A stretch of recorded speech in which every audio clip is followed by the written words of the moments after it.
चिंटू और पिंटू बचपन के दोस्त थे। दोनों एक ही गांव में रहते थे और हर काम साथ में करते थे। उनकी दोस्ती पूरे गांव में मशहूर थी। फिर चाहे स्कूल जाना हो, खेतों में काम करना हो या नदी किनारे खेलना, दोनों हमेशा साथ ही रहते थे। एक दिन दोनों दोस्तों ने जंगल में जाने का फैसला किया, इसलिए दोनों सुबह सुबह अपने साथ खाने पीने का सामान लेकर जंगल की ओर निकल पड़े। रास्ते में पक्षियों की चहचहाहट और ठंडी हवा का आनंद लेते हुए वे जंगल के अंदर गहराई तक चले गए। चिंटू ने कहा, पिंटू, ये जगह कितनी खूबसूरत है, देखो कितने बड़े बड़े पेड़ हैं। पिंटू ने हंसते हुए कहा, हाँ, लेकिन यह जगह डरावनी भी लग रही है, हमें ज्यादा अंदर नहीं जाना चाहिए। लेकिन दोनों दोस्त बातें करते करते इतने दूर चले गए कि रास्ता पहचानना मुश्किल हो गया। तभी अचानक झाड़ियों में कुछ हलचल हुई। दोनों डर गए। पिंटू ने घबराकर पूछा, ये आवाज कैसी थी? चिंटू ने उसे शांत रहने को कहा, लेकिन उनकी घबराहट बढ़ती जा रही थी। थोड़ी देर बाद अचानक झाड़ियों से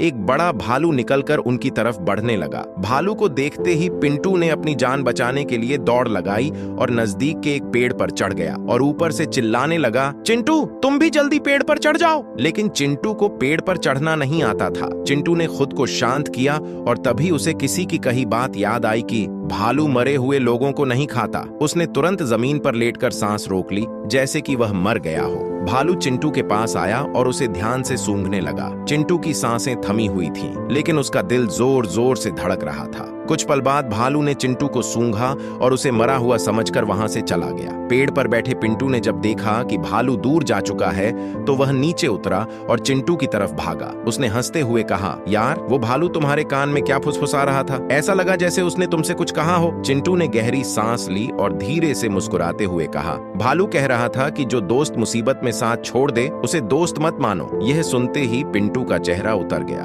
उसे अपनी गलती का एहसास हुआ और उसने माफी मांगते हुए कहा, चिंटू, मुझे माफ कर दो, मैं डर गया था, इसलिए मैं तुम्हें अकेला छोड़ गया। चिंटू ने कहा, डर सभी को लगता है, लेकिन सच्चा दोस्त वही होता है जो मुश्किल समय में साथ खड़ा रहे। उस दिन के बाद से पिंटू ने यह सीख ली कि दोस्ती केवल साथ हंसने खेलने का नाम नहीं है, बल्कि मुसीबत के समय एक दूसरे के लिए खड़े होने का नाम है। दोस्तों, ये कहानी हमें सिखाती है कि सच्चा दोस्त वही है जो हर परिस्थिति में आपका साथ दे।